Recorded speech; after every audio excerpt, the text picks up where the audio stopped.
Best game you bought that didn't come out this year.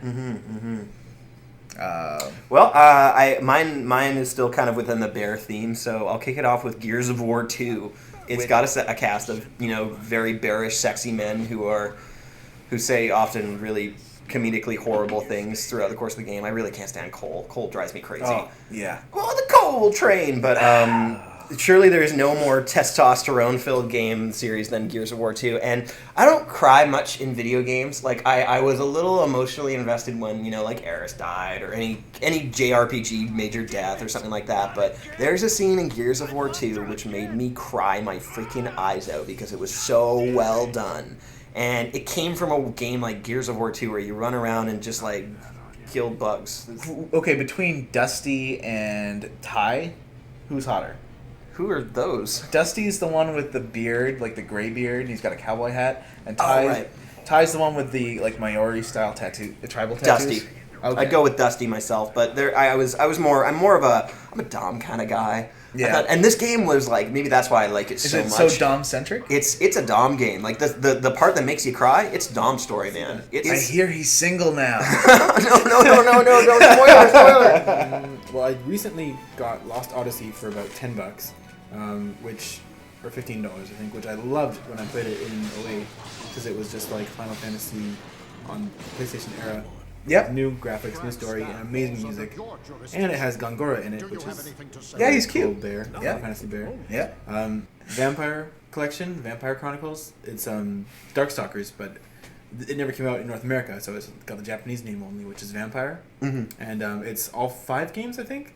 So 1, 2, 3, and then the 5th game was actually 2 games in one. It was Vampire Savior and Night Warriors or something like that. So it's the same game, except for one of them has more of the good characters, one of them has more of the evil characters.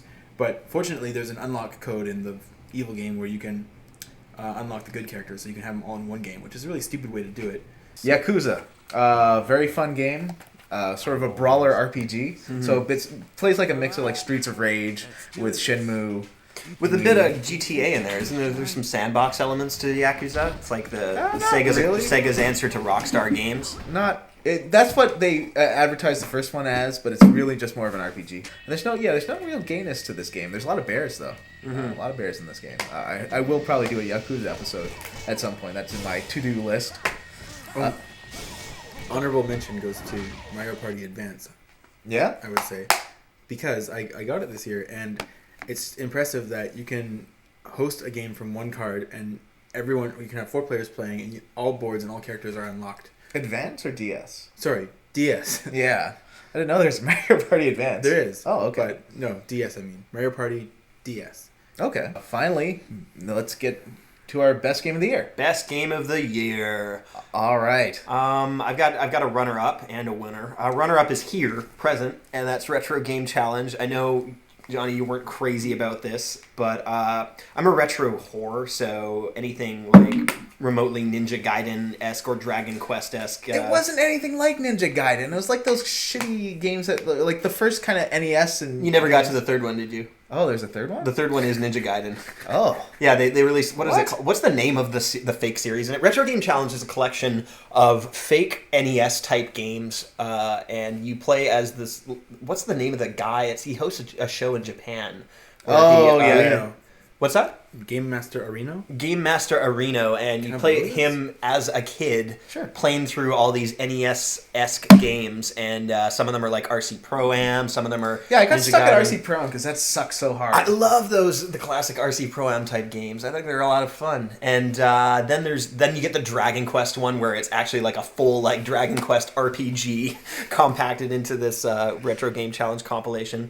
And it made me laugh. I thought it was hilarious, and while it isn't the best, though, and that's easily the easiest pick I've ever picked for Game of the Year, that's Uncharted 2, Among Thieves, for PlayStation 3. It's pretty much topping most critics' lists, and for good reason.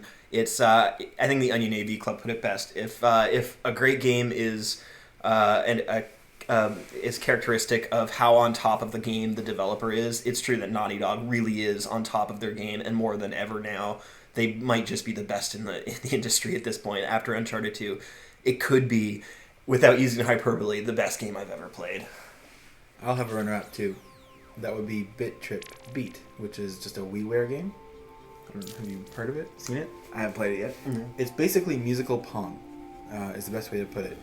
Well, Pong, musical Pong crossed with a R-type shooter. Like, it's a side-scrolling shooter.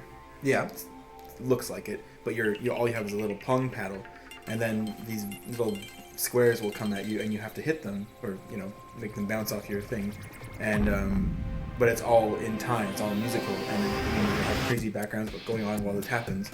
And if you miss one, then eventually you get sent down into this like silent purgatory where you have to fight your way back up by hitting all the things that you need music to rely on, sort of, and then you'll get back up into the musical world. And it's bizarre, but it looks like it's just squares and black space. Like there's not really, the graphics are really retro, but it's amazing. I think it's one of the most innovative games I've played all year, and just most well done.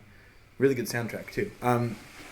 But game of the year would be Guitar Hero 5, because I was out of the country for a while and didn't have access to Guitar Hero or Rock Band, and so the last I played was Rock Band 1 and Guitar Hero 3, and I was just yearning to play them all year.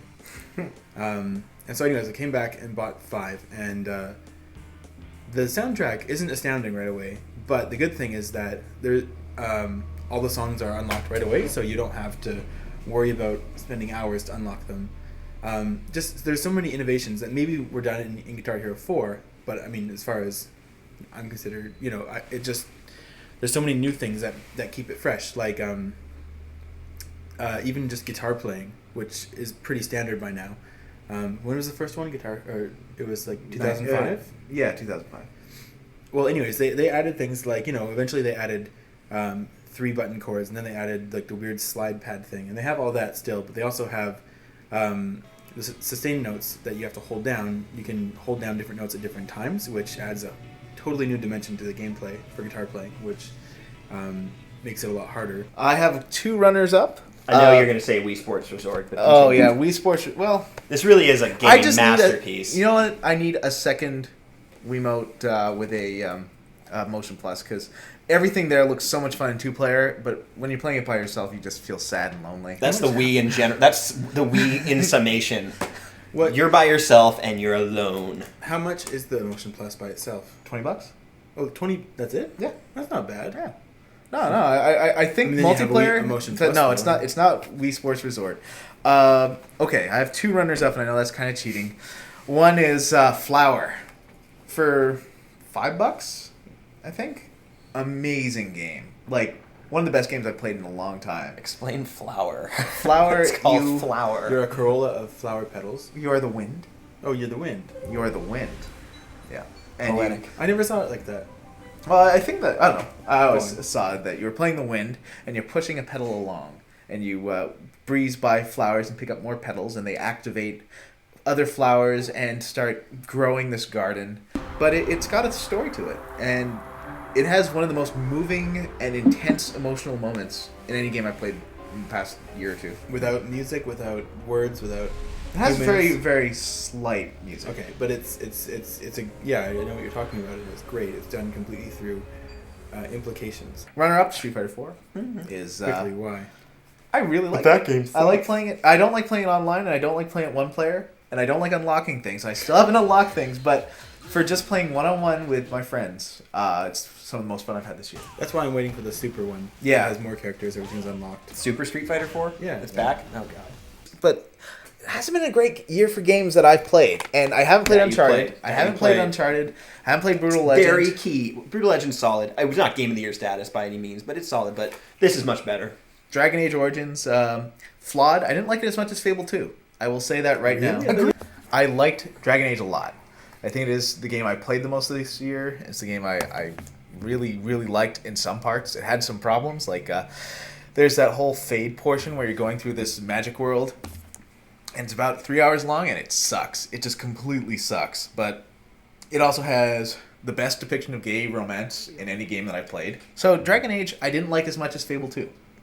Yeah, Fable 2 I think is a much better game. I think it's also, I mean, it's got comedy going for it. There doesn't seem to be a lot of comedy in Dragon Age, aside from hilarious sex scenes. However, this thing, well, I don't know, there's a lot of funny parts in Dragon Age. Like I haven't Alistair gotten and that Morgan. far, so I'm not really If you have Alistair and Morgan in your party, they're both hilarious. And Zevran's pretty funny too. But, and Shale, with his hatred of pigeons. It's pretty funny, but I think the thing is, Fable 2 is much better suited for consoles than Dragon Age. Because Fable 2 is a console game. You know, it's based on kind of almost a Devil May Cry fighting mechanic to it.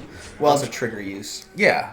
And Dragon Age is a PC game, a mouse and keyboard PC game that they crammed into working on a keyboard or on a controller. And it doesn't always work. Like, especially lining up orders for your troops sucks. Yeah, so Dragon Age is my game of the year, but it is not without reservations. I'd say, actually, in some ways, Flower is a much tighter game experience, but it's only 3 hours long. It's $5. I keep telling them, no one can resist the dwarf.